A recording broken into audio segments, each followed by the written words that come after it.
Carrasco. Allez, vas-y, pourquoi pas. Vas-y, pourquoi pas. J'ai un scoop pour vous.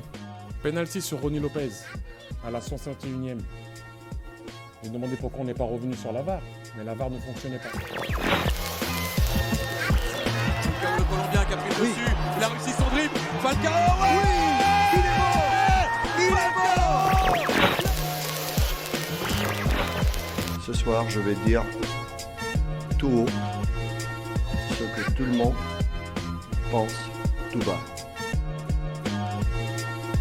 Radio Diagonale, la web radio 100% rouge et blanche. Et salut tout le monde et bienvenue sur un nouveau Mur des légendes, le Mur des légendes numéro 42. Radamel Falcao, El Tigre aujourd'hui donc pour vous accompagner en ce lundi. Et évidemment la distribution que vous connaissez, que vous avez l'habitude de voir et que vous adorez avec Rome et Boris. Salut messieurs. Salut Damien, salut tout le monde. Salut Boris Damien. dans son musée, hein. Pour la deuxième semaine consécutive, Boris est au musée. Ouais, ça c'est quand on regarde les matchs d'Europa League. Ouais, alors C'est dans ça, 2 semaines, c'est- je sais pas s'il y aura toujours des matchs d'Europa League, mais... Oui, on enregistre le soir de Feyenoord Marseille, voilà. Voilà, on peut le dire. Et donc après l'enregistrement de Christian d'Alger qui a soulevé les passions, non ça va, Eh ben là, je suis resté mesuré. Nous allons cette fois enregistrer donc Radamel Falcao qui va peut-être à nouveau soulever les passions, qui sait, restez bien jusqu'à la fin. Peut-être il y aura des surprises. Radamel Cacao, comme l'appelait. Il y a le célèbre débat Chaud suède. Falcao. Ah, j'ai pris la version soft. Mais donc du coup, ouais, à tout moment ça peut partir en petit poney. Hein. Radamel donc Falcao, le joueur colombien, la star colombienne, hein, on peut même le dire, qui est arrivé comme une star à l'AS Monaco. Messieurs, évidemment, donc là c'est plus facile pour nous, hein, pour vous lancer, parce que cette période-là, on l'a vécu en plein direct. Mais quand on vous annonce que Radamel Falcao signe à l'AS Monaco, la première réaction. L'incrédulité, je pense, parce que même si on savait qu'on avait un président avec quelques moyens et qui comptait les mettre, pour moi, ça me semblait inimaginable, en remontant tout juste de Ligue 2, sans Coupe d'Europe, d'attirer un joueur de ce calibre-là. D'autres joueurs, comme on a eu, un peu plus anciens, des Carvalho, des Abidal, même Rames Moutinho, c'était des sacrés coups. Mais alors, attirer Falcao, qui est à ce moment-là peut-être un des 3-4 joueurs potentiellement les plus demandables d'Europe, parce que pas encore dans un énorme club, et l'attirer chez nous, au moment où il est quasiment considéré comme le meilleur attaquant du monde, l'incrédulité, et puis du coup, quand ça s'est fait, l'excitation, en se disant presque que c'était que le début et qu'on allait avoir pas mal d'autres joueurs de ce calibre, ce qui va pas tout à fait être le cas, mais voilà, c'était un événement assez incroyable à vivre à l'époque, dans la foulée de la remontée. Voilà, on vivait un peu notre meilleure vie, je crois, à l'époque. Ouais, Rome. Ouais, moi, ce que je m'étais dit, c'était... on va pouvoir concurrencer le PSG. Alors, le PSG était au début, hein. D'ailleurs, le PSG venait juste de remporter son premier titre, parce qu'en 2012, c'est Montpellier. Donc, c'était les débuts. Mais tu sentais bien que Paris, ça allait continuer et qu'ils allaient empiler les attaquants et même les joueurs tout court, comme c'est le cas depuis 10 ans. Et on se disait, on va peut-être suivre ça. Voilà. En plus, un recrutement intelligent. Tu vas prendre tout l'allant que t'as pas cité, Boris, en plus de Carvalho et Abidal. Et évidemment, ce coup Falcao, c'est monstrueux. Pour 43 millions, il faut, je sais pas, ça serait l'équivalent de qui maintenant, Falcao, parce que on annonçait 60 à l'époque, hein, par contre. Ouais, mais c'est 43 qui est oui, partout. Mais pendant longtemps, tous on parlait de 60 millions en fait. Oui. Il est plus jeune, mais j'ai presque envie de te dire, ça serait un peu un Haaland, quoi, qui est à Dortmund, qui est dans un club encore un peu niveau 2, quoi, on va dire, au niveau européen. Et non, par contre, on sait qu'il aspire vraiment. Bon, voilà, Falcao était un petit peu plus âgé. Mais... Falcao, c'est quand même l'Atlético, il remporte la C3 avec. J'allais dire, c'est l'Atlético C3 à l'époque, c'est pas encore l'Atlético. Oui, des années mais suivantes. C'est pas un il vient grand de remporter d'Europe la- à ce moment-là, vraiment. il vient de remporter la Coupe d'Espagne avec l'Atlético, donc c'est les débuts, mais il fait 5e Ballon d'Or en 2012. Enfin, c'est monstrueux, quoi. C'est tout simplement monstrueux de recruter un joueur comme ça. C'est peut-être le meilleur numéro 9 au monde à l'époque. Ouais, c'est juste fou, en fait. Tu vois, quand on faisait l'émission Klinsmann, je disais c'était peut-être la plus grosse star qu'on avait recrutée. Bah, je pense que c'est Falcao maintenant. En tout cas, il y aurait duel entre les deux, mais c'est les deux meilleurs joueurs vraiment à leur prime, dans leur meilleure période qu'on a eu chez nous, incontestablement. Ouais, effectivement, le Falcao qui faisait quand même des merveilles hein, à l'Atlético, qui avait mis l'année d'avant, on se rappelle, qui avait fait une masterclass aussi même au moment de la Supercoupe, qui se déroulait encore à l'époque justement au stade Louis II. Hein. Donc c'est vrai que voilà, c'était quand même, comme tu dis, un Falcao à son prime. Bon, on aurait pu dire, il y en a qui auraient pu réagir en disant c'est qui Radamel Falcao à son arrivée. Ouais, Bon, on ne citera pas les noms. Faut pas déconner, quand même. Surtout en tant qu'habitant de Madrid, Alex devait le connaître, puisqu'on parle de lui, hein, évidemment. Bon. Mais oui, c'est c'est Alex qui demandait. Non, mais c'est qui oui, Martin oui. Jetto, ouais. Pour la ref. J'avais compris. Mais voilà, donc ouais, c'est clair que c'est un coût absolument énorme, et en fait c'est le mercato global hein, qui est, comme vous le rappeliez, qui était absolument monstrueux, qui démontre des ambitions très très grosses de la part du président Rybolovlev, et qui veut installer Monaco tout en haut sur le plan national et même européen. Donc l'objectif est très clair aussi, c'est retrouver la Ligue des Champions. Mais moi, ce que je me rappelle aussi, c'est avec les premiers mois Falcao, c'est aussi beaucoup de rumeurs, beaucoup de choses un peu parasitaires tout autour. C'était beaucoup le vieux serpent de mer qui ressortait, c'était que il fait juste une année à Monaco pour pouvoir signer au Real Madrid derrière. C'était aussi des trucs très divers comme est-ce que Radamel Falcao est vraiment a vraiment l'âge qu'il dit avoir, enfin est-ce qu'il serait pas plus vieux que son âge, enfin ça partait vraiment dans tous les sens avec Falcao, et c'est là qu'on se rendait compte que finalement ça faisait aussi changer le club un peu de dimension, ou en tout cas voilà, ça lui donnait donc ça faisait un club sujet aussi à tous les ragots, voilà. Ouais, moi, on en avait parlé, Boris, je crois qu'on avait fait nos top 10 des joueurs sud-américains, et moi, Falcao, je l'avais mis haut, évidemment, peut-être certainement numéro 1 même, enfin numéro 2, peut-être derrière un petit attaquant argentin. Mais pour moi, quand il signe au club, autant, je l'ai dit, j'étais très content, et ça nous faisait rentrer tout de suite dans une nouvelle dimension, autant j'étais assez vite persuadé que c'était qu'une année, que c'était pour pas faire le transfert directement entre les deux Madrid, et qu'on allait en profiter qu'un an, et qu'il allait partir, qu'on allait potentiellement faire une plus-value dessus ou pas, c'était pas l'important. C'était vraiment pour nous faire passer un premier step. Et donc moi j'en ai jamais trop tenu rigueur de toutes ces histoires de transfert ou quoi auquel. Je pense vraiment que c'était de toute façon acté dès sa signature que c'était que pour un. Ouais. Ce qui aurait peut-être été le cas justement, mais on en reparlera parce que au cours de cette saison, on le sait, hein, il y a un événement qui va évidemment bouleverser la carrière de Falcao. Une saison qui démarre très très bien pour lui, hein, on va pas se mentir. Il y a quand même, faut quand même le rappeler, hein. Ouais. Dès le premier match, ouverture face à Bordeaux, le match est compliqué, il a du mal à se libérer, le match. Il y a 0-0, au final ça va terminer à 2 parce que Manu Rivière va également planter. Mais tout de suite, voilà, tu as l'attaquant de classe mondiale qui vient de signer, et sur une de ses rares occasions, il marque ce but là en se retournant très vite, petit côté. Tu te dis ouais, ok, là on a pris un mec supérieur. Le match d'après c'est pareil, c'est le 4-1 face à Nantes, il replante. Les débuts sont comme on pouvait l'espérer. Ouais, il y a effectivement un joueur qui marque beaucoup, donc qui va marquer sur cette première partie de saison 11 buts en 19 matchs, donc on est quand même évidemment sur de très bonnes bases. Pourtant, j'ai souvenir quand même de petites de petits points de débat à l'époque où on disait, enfin j'entendais beaucoup dire aussi à l'époque, c'est quand même, on a l'impression qu'il avait du mal. Alors il y avait effectivement cette acclimatation au nouveau championnat, mais qu'on a l'impression qu'il était moins à l'aise sur le terrain, notamment aussi même dans le jeu, qu'il faisait beaucoup d'erreurs, de fautes sur le plan technique, un joueur même assez nerveux par moment, qui se faisait pas mal, qui commettait pas mal de fautes aussi sur la pelouse, pas technique, mais vraiment de discipline.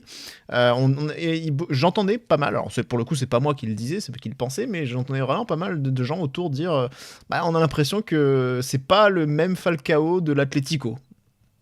Ouais, je suis pour le coup, assez d'accord avec ça. Je pense qu'il était un petit cran en dessous. Il avait fait un petit pas en arrière par rapport à ce qu'il pouvait être à l'Atlético. À Falcao, un cran en dessous, ça restait très fort, hein, évidemment. Les stats sont bonnes, voire très bonnes, pas non plus exceptionnelles. Peut-être pas au niveau du meilleur attaquant du monde, dont on pouvait penser qu'il l'était à l'époque. Ça le mettait sur une trajectoire d'une petite vingtaine, 22 buts, quelque chose comme ça. Mais pas non plus au-delà de la trentaine. C'était pas. On a vu très peu, peut-être un doublé, je pense, sur la demi-saison, pas de triplé. Voilà, on n'avait peut-être pas cette impression de grande domination, d'aisance. Évidemment, un joueur à droite devant le but qui met quand même 11 buts, qui marque, qui est assez vite, comme l'a dit Rome, à l'aise. Peut-être un peu plus compliqué à l'approche de l'hiver. On se rappelle de sa sortie à Nantes, on se rappelle le penalty qu'il a raté contre Valenciennes, notamment effectivement quelques matchs un peu emblématiques. D'un léger coup de moins bien. Pour une première demi-saison, s'il n'y avait pas eu la blessure, c'était quand même une lancée tout à fait honorable. Il aurait été intéressant de voir avec un Rames qui aurait peut-être monté en puissance aussi la deuxième partie de saison, ce qu'elle aurait pu donner. Ouais, et puis avec ça, c'est un motif. Il y a le but au Parc aussi, hein. Parce qu'on l'attendait. Hein, voilà. Au Parc, à Marseille. Il y avait cet énorme recrutement, c'était avant tout pour concurrencer Paris. Et le Cachico. Et ouais, c'est un partout ce match. Ouais. Et pour le coup, il y avait un Ibra en face qui, je trouve, était quand même un attaquant un peu plus dominant en Ligue 1. Alors c'est vrai que ce Falcao-là, on l'aura vu qu'une demi-saison. Après, c'était une question aussi beaucoup de caractère, de personnalité. C'est vrai que Ibrahimovic, c'est pas du tout la même chose, c'est très théâtral, il veut montrer aussi que c'est lui le patron. Falcao était un leader, mais avec beaucoup d'aura et beaucoup de charisme, mais qui n'en abusait pas, enfin en tout cas qui n'était pas qui ne cherchait pas à se montrer et à faire du cinéma comme aime beaucoup le faire Ibrahimovic. Falcao est beaucoup plus discret à ce niveau-là, ça, c'est une certitude. Ce qui n'empêchait pas, c'est d'avoir des qualités de leadership aussi. Mais c'est vrai que tout le monde est plus discret que Zlatan. Mais c'est vrai que on a quand même comme disait Boris, un joueur aussi où on l'attend en fin de compte, parce que c'est vrai que c'est un match, du coup ça devient un peu la nouvelle affiche de très haut niveau de cette Ligue 1. Et c'est vrai qu'on attend aussi d'un joueur de Falcao qui soit présent dans ces matchs-là, et sur une passe décisive de Joao Moutinho, faut-il le rappeler. Falcao avait effectivement marqué sur ce match. C'est bon, c'est placé. Voilà. Mais en tout cas, Boris, tu en parlais, cette blessure, donc on est au mois de janvier, hein, on le connaît, hein, les terrains, les champs de patates des terrains amateurs. On joue donc contre les Monts d'Or, Chasselet, Monts d'Or d'Azergues. Je sais pas s'ils avaient déjà. En l'occurrence, c'était à Gerland, mais bon. Ah, c'était à Gerland ? Ouais. Ah, mais autant pour moi. Enfin, donc c'était pas encore au stade Ludovic Giuli, du coup. Non. Mais Soner Ertek, le bien nommé. Qui va commettre l'irréparable et qui ne voyage plus en Colombie depuis. Non. Et qui va donc commettre l'irréparable et briser le destin de Radamel Falcao. Une absence du coup de plusieurs mois, malgré une tentative de retour pour disputer la Coupe du Monde. On s'en rappelle, en 2014, il y avait la Coupe du Monde qui devait avoir lieu au Brésil, si je ne dis pas de bêtises. Brésil. Ouais, c'est ça. Oui, en plus, c'était particulièrement important. Hein. Et donc, Falcao qui va la louper de pas grand-chose. Hein. Il s'était même fait opérer au Portugal avec le médecin qu'il avait déjà opéré, parce qu'il avait déjà fait les croisés un peu plus tôt dans sa carrière, même à 2 reprises, si je ne dis pas de bêtises. Donc c'est vrai que voilà, il avait tout tenté, mais malheureusement c'était un petit peu trop juste. Alors bon, évidemment ça malheureusement c'est les aléas d'une carrière sportive. Par contre, c'est ce qui va se passer, Boris, juste derrière, où on ne sait pas trop si Falcao va rester, et avec un épisode assez célèbre de son départ à Manchester United en 2014. Alors qu'il avait déjà recommencé la saison avec l'ASM, hein, justement, il avait déjà marqué 2 buts en 3 matchs, donc on repartait sur des très bonnes bases avec Leonardo Jardim. Alors, pas sportivement, collectivement, puisqu'on n'était pas super en forme sur ce début de saison, mais lui, en tout cas, individuellement, repartait déjà sur des très bonnes bases. On attendait tous même l'association avec Dimitar Berbatov, on attendait que ça. Ouais, sauf Vadim Vassiliev qui attendait juste un chèque pour Falcao. C'est vrai que autant Rome le disait, en fait, lui, tout de suite, il n'a pas trop cru que ça durerait plus d'une saison. Je pense que même ceux qui y croyaient pas au départ sont tous un peu venus sur ce sentiment assez vite. Hein. On a senti que c'était pas forcément le joueur le plus investi. Par contre, du moment où il y a eu sa blessure, le cours des choses en a été complètement altéré. Tu disais destin brisé, peut-être pas, mais destin complètement modifié, ça c'est sûr. Et on a pu se prendre à croire à ce moment-là qu'il y avait un vrai chemin pour qu'il puisse repartir depuis l'AS Monaco, parce que 6 mois sans jouer, sans trop de références, ça pouvait, Monaco, pour le coup, qui était qualifié en Ligue des Champions, ça pouvait ressembler à un vrai scénario de Monaco qui n'avait pas forcément besoin d'argent, en plus qui venait de vendre un certain Rames Rodriguez pour une très forte somme d'argent. On pouvait croire qu'il y avait une vraie opportunité pour tout le monde, finalement, gagnant-gagnant, de relancer le joueur, Monaco de profiter du joueur. On y a cru un moment, tu l'as dit, il démarre la saison plutôt bien individuellement. Et par contre, voilà, le dernier match avant le mercato, c'est le fameux match Monaco-Lille, où on apprend 1 heure plus ou moins avant le match que Radamel Falcao va se trouver en tribune avec son agent. Et là, globalement, c'était le 31 août, hein, je crois d'ailleurs, parce que je crois que ça se signe dans la soirée. On comprend que c'est la fin, quoi. Ouais, c'est vrai que cette scène de Falcao, pendant que tout le monde s'échauffe, qui est toujours lui en costard, et la main et l'oreille vissées au téléphone. Ces photos aussi des tribunes avec la triplette Mendes, Vadim et Falcao. D'autant plus qu'on avait... alors, c'est pas uniquement la raison, mais on avait à l'époque beaucoup dit que justement si Ranieri en plus avait été lourdé, alors que même si sa saison, on avait peut-être fait payer l'échec de la Coupe de France à Ranieri face à Guingamp, mais le championnat c'était quand même une saison avec une saison déjà record à l'époque, 80 points, on n'avait jamais fait mieux, je crois. On disait aussi que ces relations un peu fraîches avec Falcao, l'épisode de Nantes dont tu parlais, lui avait peut-être aussi un petit peu coûté sa tête. Donc on a l'impression qu'on avait peut-être aussi fait en sorte de le mettre dans de bonnes dispositions pour le relancer aussi. Mais tu vends Rames aussi. Hein. Mais on vend Rames, et c'est ça, on se rend compte que la politique, en fait, en 1 an aussi a beaucoup changé, et on a l'impression que Falcao fait partie du plan aussi pour faire ses valises rapidement. Là, c'est plus la manière qui est compliquée à digérer.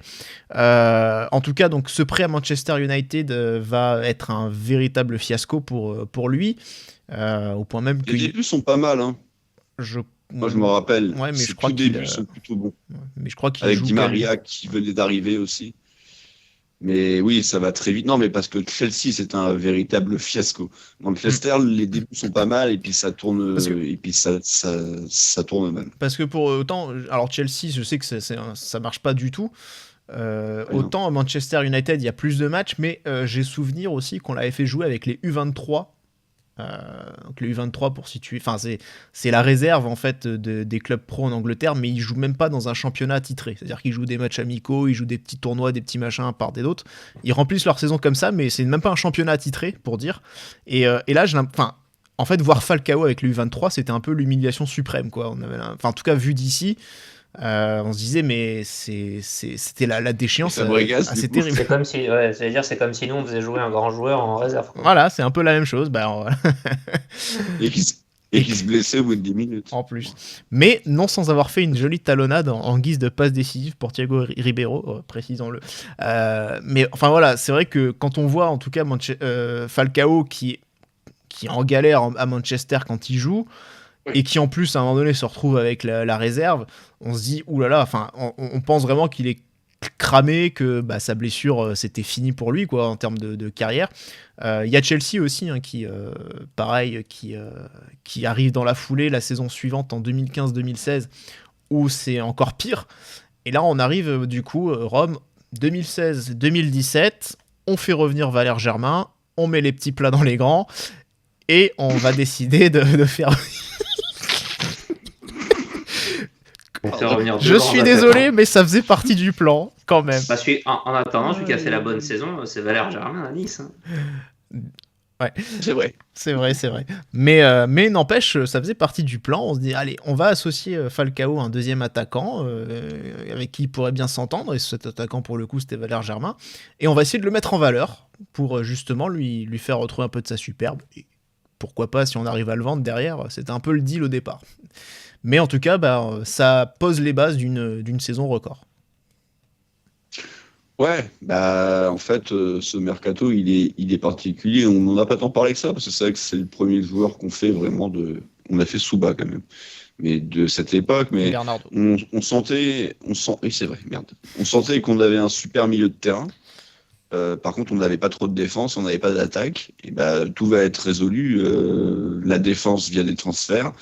Et l'attaque de la plus simple des manières, juste 2 retours de prêt de Germain. Tu l'as dit, Boris, qui avait fait une bonne saison avec Nice, qui avait plutôt bien marché là-bas. Je crois que c'est l'année aussi où Ben Arfa est bon. Sa seule bonne saison. C'est cette saison-là. Et Falcao, voilà, qui était pour le coup là complètement en échec, donc compliqué de le reprêter une 3e saison.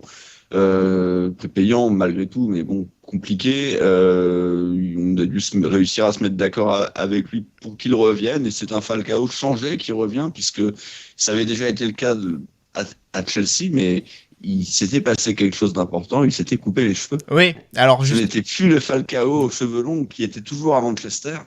Ouais, mais c'est là le prime Falcao. C'est là, oui. Le vrai Falcao, Chelsea, il se coupe. C'est vrai que c'était un changement radical et ça lui allait très bien. Et du coup, c'est parfait parce que je voulais lancer justement. Ça lui allait très bien. Ouais, moi, en tout cas, je trouvais que ça. Ok, le Franck Provo. Ok, Franck Provo. Mais je voulais justement lancer un débat parallèle. La veste Rose Saumon. Quand tu es à ce niveau de hype, pour moi, tu peux. Vous l'avez vu la veste Rose Saumon? Ouais, pour moi, tu peux te permettre. Oui, en fait. Ça si Valère Germain fait ça, c'est non. Exactement. Même Ménier, il n'a pas le droit. Ça te fait chier, Damien. Tu te fous souvent de sa gueule, mais Hamilton, c'est particulier, mais ça lui va. Comme Boris, nous on est habitués avec les joueurs NBA et avec leur look improbable, comme Russell Westbrook et tout. Mais ça leur va. Westbrook, ça va pas toujours. Pas toujours, mais c'est. Aujourd'hui, il ne peut plus rien se permettre. Westbrook. Pardon. C'est des mecs qui font 2 mètres, mais qui sont bien gaulés et tout, donc ça passe. Et Falcao, c'est vrai qu'il a quand même de la classe. Oui. Toi, je ne conseille pas la veste saumon. Le saumon, à la limite, tu peux. Au four, je lui jette un sort, le saumon. C'est que ça, c'est clair et net. Avec des herbes et tout. Non, ça, c'est pas un problème. Je le termine, ça, c'est clair. Mais. Non, mais voilà, c'était une petite parenthèse humoristique, mais c'est vrai que même la veste avait fait parler aussi, hein, quand même. Tout avait fait parler avec Falcao. C'est comme ça rejoint un peu ce que je disais aussi en préambule, que tout ce que faisait Falcao était épié. La moindre chose, ça donnait lieu à une rumeur de départ de ceci, de cela, ce qui était assez fatigant. Aussi, hein. On parlait de points capillaires, il y a eu le point Catogan contre Valenciennes aussi, qui avait été un vrai échec cette saison-là. C'est là qu'il avait raté son pénalty. Ouais, je me souviens de défaite 2-1, 19e journée, juste avant Noël. Franchement, faire ça avant Noël, c'est dégueulasse, comme dirait l'autre. Comme dirait l'autre. Ouais.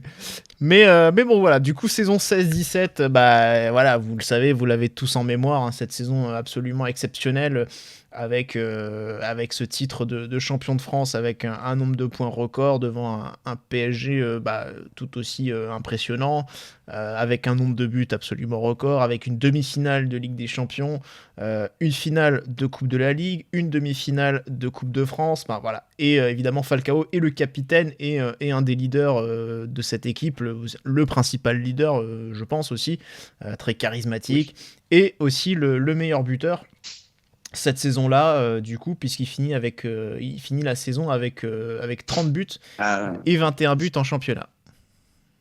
Ouais, et puis pas des buts, enfin, pas que évidemment, mais beaucoup de buts très très importants. Et il y a des buts dont on se rappelle encore. Dont je me rappelle, c'est moi toujours ce fameux but à Angers, ultra important, sa rentrée et son double coup franc face à Dijon. Ouais. Le premier, c'est Girard qui la pousse. Heureusement qu'il est là, parce que sinon c'était pas dedans. Mais le deuxième est absolument extraordinaire. Alors, pourtant, Falcao n'était pas particulièrement connu pour être un tireur de coups francs hors pair. Il y a ce but, bien entendu, absolument phénoménal à Manchester City, qui est dans notre jingle. Ouais. Voilà, il y a des... Globalement, je trouve qu'il a la plupart des buts importants. Il y a évidemment celui de Bernardo au Parc. Mais ces buts-là, Angers et Dijon, particulièrement, c'est vraiment des buts ultra importants parce que c'est le moment où tu pioches un peu, où c'est compliqué, tu joues l'Europe, t'es toujours en coupe. T'as un peu de mal parce qu'on se rappelle, la première partie de saison, c'était festival sur festival. On était à plus de 4 buts de moyenne par match, même avant que Mbappé arrive. Puis quand Mbappé arrive, ça remet un petit coup de boost derrière. T'en mets 4, 5 à Marseille, 6 à Rennes, 7 à Metz. Donc, marquer des buts dans ce genre de rencontre, c'était plus Carillo d'ailleurs souvent qui en profitait pour marquer ses petits buts dans ces matchs-là. C'est des buts qui comptent évidemment, mais voilà, il marque vraiment les buts du titre, même si officiellement c'est Mbappé qui marque le but du titre. Falcao forcément. Et Germain. Ultra. Oui, et Germain, mais comme il y a 2-0, le but du titre. C'est le but justement qui voilà. valide, ça met le coup de tampon là. Un but dans un but vide, c'est ça. Ouais, c'est ça. Non, mais c'est grâce à un très bon appel. Ouais. mais non, mais c'est vrai que tu parlais de ce match. Tu parlais de ce match à Angers. On se rappelle aussi, outre le but, on se rappelle de la fin de match décisif de Girard. La fin de match ultra tendue à Angers et on voit c'est jamais facile en même temps d'aller jouer à Angers. Non et on voit un Falcao et un Bernardo Silva qui sont absolument debout, qui donnent des consignes, qui hurlent, enfin qui n'en peuvent plus, qui se substituent à Leonardo Jardim, mais on voit en tout cas tout l'esprit d'équipe, alors qu'en arrière-plan on voit Kylian Mbappé qui a deux doigts de tirer la gueule lui parce que il n'a pas joué ce match où il était remplacé. Mais c'est vrai que voilà, ça démontre aussi en tout cas le leadership d'un Radamel Falcao sur cette saison-là, qu'on va retrouver la saison d'après, 2017-2018. Alors une saison collectivement un peu plus décevante, où on n'a plus vraiment retrouvé le niveau de Monaco de l'année précédente, malheureusement, mais qui était quand même reparti sur des très très grosses bases, en tout cas sur le mois d'août, on se rappelle en plus même avec ce 6-1 contre Marseille. Et Falcao qui redémarre aussi, pareil, Boris, sur des très grosses bases. Ouais, Falcao qui redémarre bien, qui pour le coup va mettre je crois que c'est cette saison-là qui met sur ce début de saison qui met un triplé aussi contre Dijon. Contre Dijon, ouais. Je crois me souvenir. Pour moi, et alors on faisait déjà les émissions à l'époque, finalement c'est notre première saison nous à côté purement Radio Diagonale. Pour moi, c'était déjà à l'époque, et ça reste aujourd'hui, quasiment la seule satisfaction individuelle de cette saison. Falcao, on sortait... qui fait un gros mois de février-mars avec Jovetic aussi. J'aurais voulu que tu me rappelles pas ce nom, mais t'as pas tort sur le fond. Mais voilà, je pense que on sortait forcément d'une saison exceptionnelle dans l'histoire du club. On était très exigeants. On avait mis pas mal de coups de rap à Thomas Lemar, à Fabinho, des joueurs qu'on avait vus très haut la saison d'avant, et celui dont on trouvait qu'il n'avait pas trop baissé de niveau, c'était vraiment Radamel Falcao qui avait continué à mettre son camion de but, qu'avait, et ça a toujours été un thème sur ces 3 saisons de toute façon, toujours des petites indisponibilités par-ci par-là, mais voilà, qui était vraiment, je sais plus à combien il finit, mais il finit au moins à 18 buts, je crois. Ouais, 18 buts en championnat. 18 ans. Mais l'année d'avant, on se rappelle, hein, il se blesse aussi contre Fenerbahçe au match retour. Ouais, Fenerbahçe, il rate le retour à City. Voilà, c'est il vrai rate la qu'il finale de coupe. il a souvent été fragile, mais voilà, le staff aussi en avait conscience et a beaucoup aussi ménagé le joueur, en tout cas vraiment porté une attention toute particulière à Falcao. Par contre, en 2018, c'est le gros problème, c'est que là, on a un joueur qui avait fait un début de saison canon avec 10 buts ou 12 buts en 10 matchs, enfin un truc comme ça, et on a 2 misérables buts sur la partie 2018, parce que là, on parle pas là, c'est pas le staff qui l'a économisé, là, c'est lui-même qui s'est économisé, parce qu'il y a 2018, la Coupe du Monde en Russie, et Falcao échaudé de 2014, il a clairement baissé de pied, et surtout voulu éviter de revivre une pareille mésaventure. À tel point que Leonardo Jardim même était sorti qui était pourtant pas le plus véhément, hein. Il avait quand même gueulé Jardim en disant à un moment donné, il faut qu'il se rappelle que il y a certains qui devraient se rappeler que c'est l'AS Monaco qui les paye, hein. Donc voilà. Pour que Jardim fasse une sortie comme ça en conférence de presse, c'est quand même... Lui, il s'en est toujours souvenu, hein, Leonardo Jardim. Mais que Monaco paye, ouais. C'est pas tombé dans l'oreille. Non, il avait compris. Mais c'était déjà un petit message à l'époque. Mais voilà, donc malheureusement une saison à deux vitesses, hein, un début de saison canon et puis une deuxième partie de saison complètement ratée, absente. Et puis enfin 2018-2019, donc qui va marquer la dernière saison de Falcao à l'AS Monaco. Et là, une saison par contre très très compliquée, avec un renouvellement d'effectifs très important, des pertes aussi des derniers un peu joueurs qui tenaient la route au milieu de terrain, notamment Fabinho, Moutinho. Oui, voilà. Tu t'étais déjà... Tu avais commencé à tirer une balle dans le pied après 2017 en perdant Bernardo, Bacca et Mbappé et Mendy. Bon, tu mets le deuxième coup de couteau en perdant les 3 autres qui te restaient de très très haut niveau, Lemar, Fabinho et c'est tout. Non, Sidibé, oui. Bon, non, Sidibé, c'est un peu... Ouais. Mais avec aussi des Glick et Jemerson qui ne tiennent plus la route, des Subasic qui là et aussi, ils sont toujours là, quoi. Voilà, qui eux sont en toujours train là, de complètement baisser. Et puis des Jean Daoulou pour remplacer Fabinho, quoi. Voilà. Et puis ça sera toujours ce vieux Lundmer qu'on a eu jusqu'à peu avec Chouameni, sur qui va remplacer Fabinho, et ça a été très très long. Et c'est vrai que là, c'est la saison, c'est capitaine courage, quoi. Là, c'est autant, voilà, on peut le critiquer sur la saison d'avant parce qu'il s'économise un petit peu pour pouvoir faire la Coupe du Monde. Il joue 26 rencontres. On rappelle qu'il en joue 29, la saison du titre en Ligue 1. Donc, malgré tout, il n'y a que 3 matchs d'écart. Pas non plus en faire un fromage. Mais là, il est seul au monde. Il marque 15 buts. Alors, c'est moins bon que ses saisons précédentes, mais également parce qu'il n'y a quasiment plus personne autour de lui, en fait. Il faut avoir la gueule de la saison aussi au global, quoi. Parce que c'est la saison Jardim départ, Henry 3 mois et Jardim retour. C'était une saison dramatique, quoi. On n'est pas loin de la relégation. C'est une saison catastrophique. On va finir à la 17e place. On va se sauver un peu grâce quand même aux petits ajustements hivernaux qui vont nous rapporter quelques points. Gelson en tête, malgré tout, qui vont nous faire beaucoup de bien. Mais ouais, c'est une saison catastrophique. Mais lui, au milieu de tout ça, il est là, il est présent et c'est encore le meilleur. Et c'est le meilleur, et il est monstrueux. Et tu vois, quand on faisait des joueurs un peu plus anciens qui, eux, ont connu la Ligue 2, Falcao, ça a failli être le cas. Mais ça n'a pas été le cas. Et 80% grâce à lui. Et pour moi, c'est important, ça aussi. C'est qu'il a réussi à maintenir quasi à lui tout seul le club en Ligue 1, quand d'autres légendes n'ont pas su le faire, pour reparler de la saison dernière. De la semaine dernière. En fait, je vais être d'accord avec Boris. La légende, légende.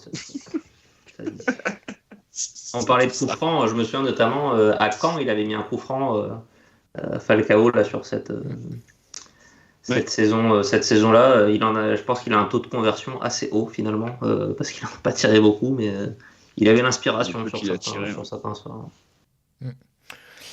Et donc, bah, du coup, voilà, fin de saison très, très compliquée, mais encore une fois, Falcao qui va quand même nous permettre, hein, on peut le dire, c'est quand même le maintien, c'est vraiment aussi repose vraiment sur lui. Et sur, voilà, tu en parlais un petit peu, Gelson Martins, Oui. par quelques éclats aussi qu'il a eu à son arrivée. Mais voilà, ça a été vraiment la seule lumière, hein, dans la nuit. Falcao qui C'est va vrai donc... qu'on ne l'a pas dit, Mm. on l'a passé sous silence, Damien, mais il y a eu 2 saisons de Ligue des Champions, hein, dont on n'a pas parlé. Il y a eu 2 Oui, superbes bah oui. parcours Non, mais bien sûr. européens, Ouais. Non, mais c'est ça, c'est vrai qu'on avec on parle de celle le de total excellent de 0 victoire en Ouais. 12 matchs. Ouais. Et sur l'édition 2017-2018, il va quand même marquer 3 buts en 5 matchs, hein, en C1. Par contre, Oui. il en marquera pas sur celle d'après. Il y a 2 trophées des champions perdus aussi. Je sais plus s'il les joue, mais Il en Et joue une autre un, coupe, oui. une autre finale de Coupe de la Ligue. Il joue le premier, une autre finale de Coupe de la Ligue. Et puis il y a aussi, mais il y a quand même ce trophée Philippe Plein. Je tiens à le dire. C'est la nouvelle Coupe des Alpes. Son dernier trophée, non, c'est moins bien que la Coupe des Alpes. Mais en tout cas, son Oh. dernier trophée, déjà que le trophée est moche. Mais voilà, et puis départ de Falcao derrière pour Galatasaray, Boris, on s'en rappelle avec cette fameuse déclaration, il fallait mettre la famille à l'abri, alors que on aurait espéré justement voir un Ben Yedder à côté de lui. moi, j'étais déjà pas trop je pense qu'il avait fait son temps à Monaco, et surtout la complémentarité avec Ben Yedder. Alors, c'est 2 très forts attaquants qui auraient quand même sûrement probablement mis des buts en Ligue 1 qui a fait mal à quelques défenses, mais il y a, à mon avis, un profil un petit peu trop proche vraiment d'attaquants de surface. Moi, j'étais plutôt pour que l'aventure s'arrête. Il était en fin de contrat. Il n'y avait pas de transfert ou quoi à gérer, donc ça me semblait naturel à l'époque que ça s'arrête là. On l'a vu après, il a de toute façon, que ça soit Galatasaray, Vallecano, il a continué à mettre Alors, quelques par buts contre, il par-ci n'était pas par-là. en fin de contrat, hein. Ah bon? Non, enfin, il me semble pas. Alors... Bon, c'est pas. Écoute, il me semblait me faudrait souvenir que vérifier, c'était. mais Mais peut-être. Enfin, en tout cas, moi, j'étais vraiment plutôt pour que l'aventure s'arrête là. Pour le coup, je pense que autant c'est bien évidemment un meilleur joueur dans l'histoire que Ben Yedder, mais à ce moment-là de la carrière, je crois c'était plutôt le moment de repartir sur de bonnes bases. Et d'ailleurs, je pense qu'on n'a pas fait. On a plutôt fait un bon choix, une bonne orientation à ce moment-là. Falcao va continuer avec quelques buts, hein, mais qui a quand même Beaucoup blessé, hein. Ouais. Ça, Il y a surtout, en ça fait, si tu regardes, il fait 2 saisons à 20 matchs, il marque un but tous les 2 matchs, ce qui est pas mal. Le problème, c'est qu'il n'y a que 20 matchs. Donc, alors qu'à Monaco, c'est des saisons à 45 matchs. Donc, oui, c'était le bon moment pour s'en séparer. Il part un peu en héros individuel, hein, parce que collectivement, c'est une catastrophe, mais individuellement, il part quand même sur une très bonne note. Donc, ouais, c'était le moment parfait pour complètement tourner la page sur cette équipe de 2017, même si Sidibé va revenir. Bon, voilà, c'était le dernier. Il y avait Souba aussi, mais c'est pareil, tu sentais que c'était la fin, même s'il était toujours là. Bon, c'était la fin, quoi. Niveau des statistiques, du coup, on a 140 matchs disputés par Falcao. On l'a dit, 83 buts, ce qui en fait donc le 4e buteur, meilleur buteur de l'histoire de l'AS Monaco. Joli ratio, surtout. Très beau ratio, surtout. Un très beau ratio. Alors oui, il a 0,58 ou 0,59. Mais il est à peu près au même niveau. C'est au même niveau que Ben Yedder et Sonny Anderson, à peu près. Ils se tiennent, hein, comme on avait déjà pu le dire dans d'autres émissions. Donc bon, alors il y a 5 saisons qui sont inscrites parce qu'il en a débuté une, hein. Il a joué 3 matchs avant de partir à Manchester, mais dans les faits, il y en a vraiment 4 qui sont complètes. 3,5, hein. Même 3,5. Bon, après, 3,5. le demi n'est pas de son fait. Donc ça fait 40 matchs par saison, c'est pas mal. 3,6. 3,6. Et donc, Ça fait la grosse quarantaine de matchs par an. Ouais. Pour 140, du coup. Ouais. C'est pas mal. Mais c'est vrai que voilà, on se rappelle quand même pas mal d'absences aussi, des petites blessures, des petits pépins musculaires qui par-ci par-là. Voilà, ça faisait quand même de lui un joueur un peu fragile quand même, donc on savait qu'il fallait se méfier à ce niveau-là. Maintenant, du coup, on va passer au vote, savoir si Radamel Falcao est sur le mur des légendes. Au bûcher.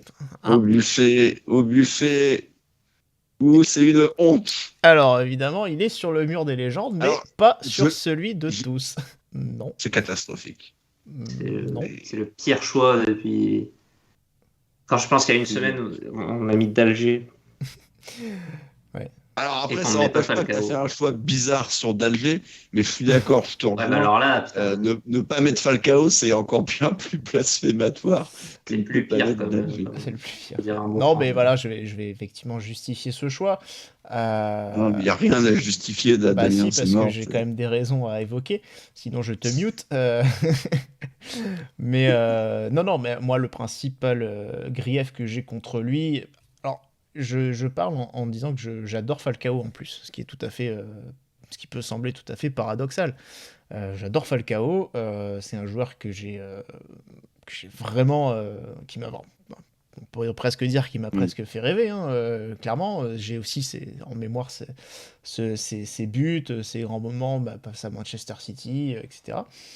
Mais c'est plus pour les petits problèmes par rapport à son départ, le départ contre cette scène-là contre Lille avant de partir pour Manchester. Le dernier départ, pareil, on est sur une déclaration, franchement, où il assume pas totalement des trucs, enfin il nous pond des excuses un peu bizarres, la façon qu'il a eu de s'économiser en 2018 alors qu'on luttait pour aller quand même en Ligue des Champions aussi.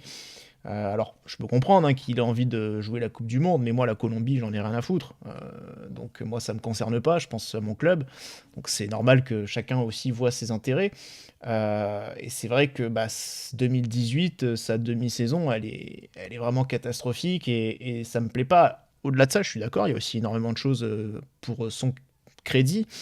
Mais voilà, ces petits aspects-là qui font qu'il y a aussi, et je suis pas le seul, qu'il y a encore des gens qui lui en tiennent rigueur.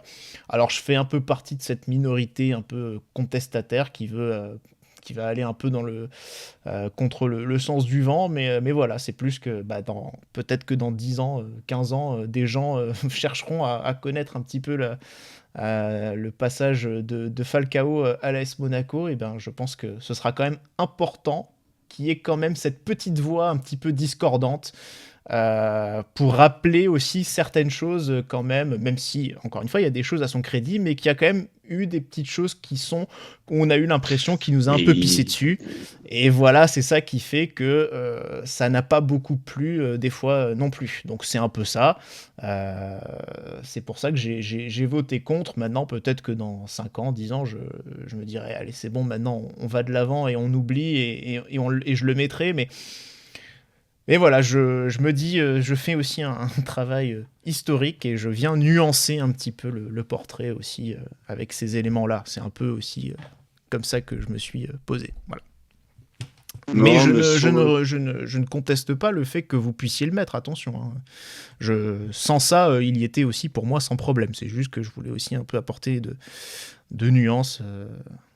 Le premier départ est moche, je peux l'entendre. Après, si on s'intéressait vraiment au départ de beaucoup de nos joueurs, il y a beaucoup des mecs qu'on a mis sur le mur qu'on enlèverait. Fabien Barthez en tête. Manu Amoros également, qui est quand même parti chez le club rival, chez le club ennemi, chez Bernard Tapie. Pour un mec quand même qui était emblématique du club, c'est quand même très très dur. Donc moi c'est pour ça que j'en ai jamais vraiment tenu rigueur de ce genre de choses, parce que si tu commences à t'offusquer pour ça, notre mur en fait c'est pas compliqué, il y a que 3 mecs Après, dessus, hein. C'est les 3 qui ont fait la carrière, qui ont fait... Non mais c'est mon avis sur ça. Après sur 2018, oui c'est vrai que sa deuxième partie de saison est pas bonne, mais donc tu peux dire ouais il se bat pas complètement pour le club, mais vu qu'il y a la saison d'après, et que là, pour le coup, il nous sauve quasiment à lui tout seul, c'est compliqué de lui en tenir rigueur parce qu'il est quand même dans un marasme global, le club, les blessures, tout ce qui se passe, et il est là et il est capitaine et il emmène toute l'équipe derrière lui. Et il est, ça aussi, c'est quelque chose que j'aime bien dire souvent, mais pour moi, il est le joueur représentatif du club de cette période-là. Il est le joueur dont tout le monde se rappellera de cette période-là, peut-être avec Bernardo, avec Fabinho, évidemment. Mais je pense que ça sera toujours la tête de gondole de cette période, des années fin 2010, du coup. C'est le joueur, c'est Falcao. C'est une méga star en Colombie, c'est un dieu vivant, c'est l'équivalent de Maradona en Argentine. On a eu la chance d'avoir ce mec-là chez nous. Il a été bon. Il y a eu sa blessure qui aurait dû complètement ruiner sa carrière. Et au final, pour lui, c'est certainement terrible parce qu'il aurait dû aller au Real et on ne sait pas ce qui se serait passé. Mais en tout cas, nous, ça nous a permis de vivre cette saison 2017 extraordinaire. Pour moi, bien entendu qu'il est sur le mur. Il est même titulaire dans mon attaque all-time. Ce mec est... Voilà. Et puis, j'adore le bonhomme, sa classe, tout. Le premier départ est pas très beau, oui. Mais c'est juste ça, c'est un peu dommage, c'est qu'en fait, il y a des belles choses et il y a toujours un petit truc qui vient gâcher joueurs, en fait à chaque fois. C'est-à-dire même quand il sauve l'équipe, effectivement, il y a ouais, mais tu vois pour Barthez, effectivement, bon, il y a des choses un petit peu, voilà, c'est vrai que ça, oui. Mais Amoros, pour le coup, bon, c'est plus Campora visiblement qui voulait le vendre, hein, là. C'est parce que tu vois que Falcao, non, mais je suis d'accord. Non, mais je peux l'entendre, mais tu vois, mais ce que je veux dire, c'est que même au moment où il s'en va en Turquie, il y a encore un truc,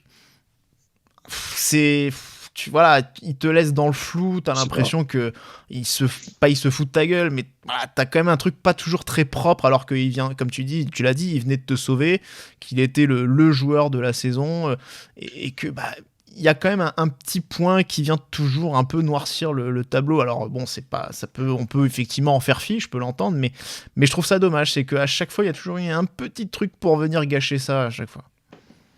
Les dirigeants russes aussi, oui, on sait comment ils fonctionnent et on est d'accord on les a toujours.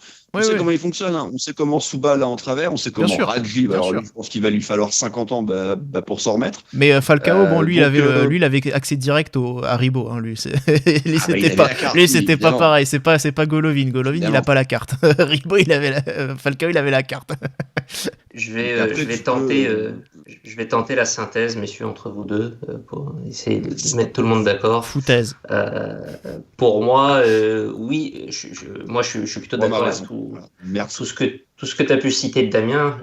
Moi aussi, je lui en tiens rigueur. Je l'ai pas mal égratigné aussi à l'époque, hein, sur ces aspects. Le premier départ, des moments où, tout en restant à peu près correct sur le terrain, on sentait qu'il était peut-être moins impliqué parce qu'il y avait la Coupe du Monde, etc. Son départ final, où aussi, effectivement, il nous a sorti quelques déclarations un petit peu exotiques. Moi, je lui en tiens rigueur. Je l'ai pénalisé sur la note de Legacy, où je lui ai pas mis 5. Parce que si on regarde ce qu'il a fait sportivement, il mérite 5, Falcao, sur la Legacy. Donc moi, je l'ai quand même pénalisé, j'en ai rigueur, mais je ne peux pas lui enlever plus qu'un point et je ne peux pas l'enlever du mur.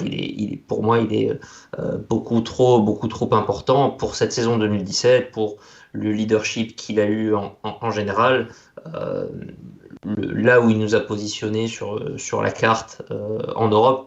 Je rejoins aussi quand même en partie Rome sur le fait que c'est compliqué de reprocher aux joueurs de nous pisser un peu dessus quand les dirigeants le font, sont les premiers à le faire, quoi. Donc, à un moment donné, c'est difficile d'attendre plus des joueurs que des dirigeants. L'exemple, il doit venir un petit peu d'en haut et sans excuser complètement. Et il y a des choses qui me restent un peu en travers de la gorge. En fait, c'est une relation qui était un petit peu viciée dès le départ parce qu'on l'a sûrement pris aussi en lui disant qu'il n'allait pas s'engager sur le long terme au club. Et c'est compliqué après du coup d'avoir un joueur qui est dans cet état d'esprit. Toujours est-il qu'il s'est quand même sacrément bien repris après des déboires.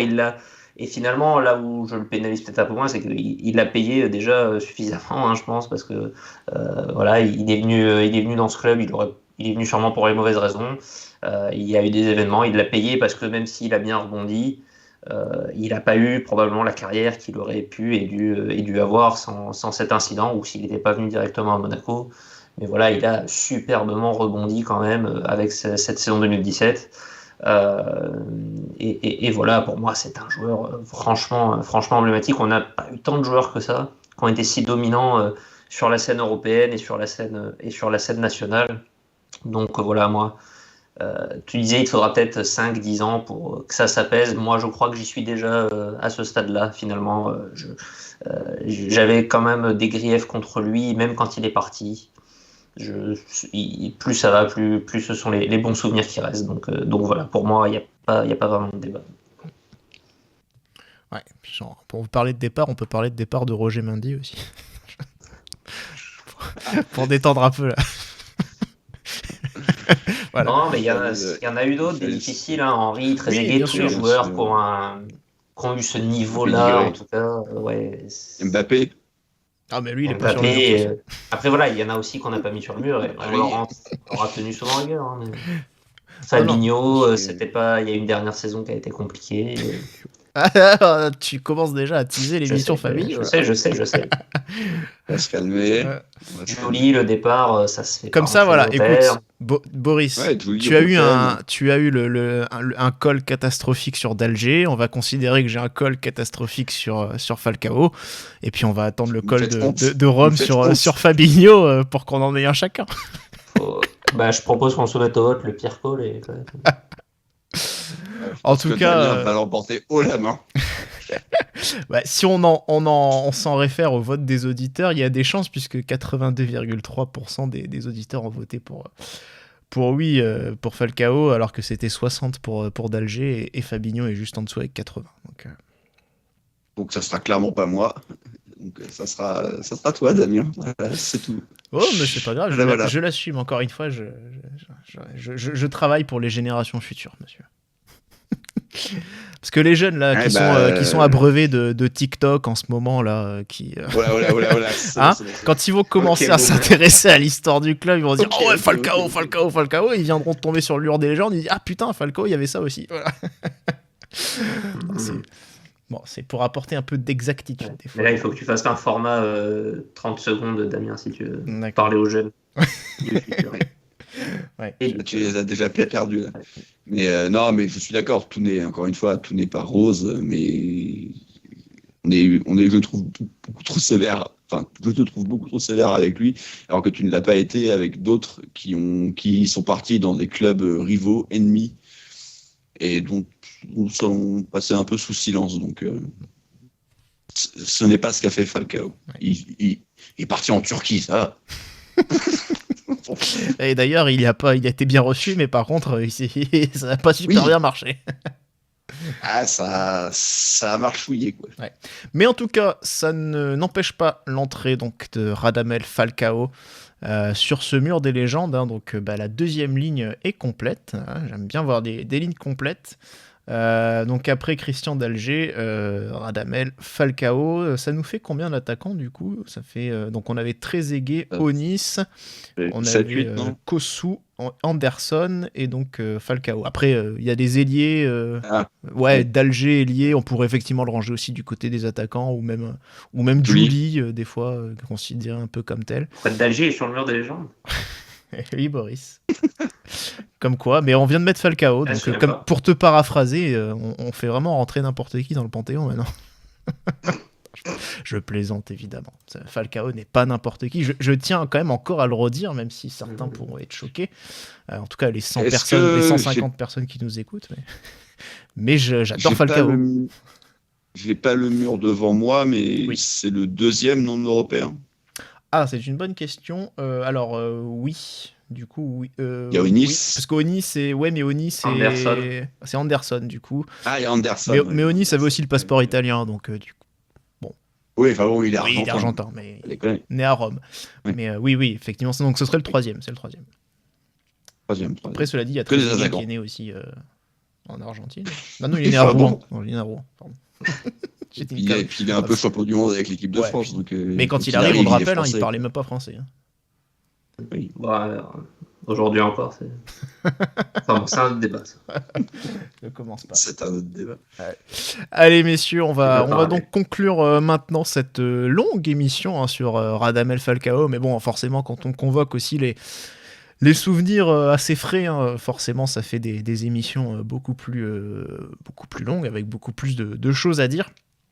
Et puis un petit peu de débat sur la fin. Le prochain rendez-vous, là il y aura moins de souvenirs à convoquer. On va parler de Georges Casolari. Encore que nous aurons, nous, de notre côté, une petite interview quand même pour se remémorer des choses.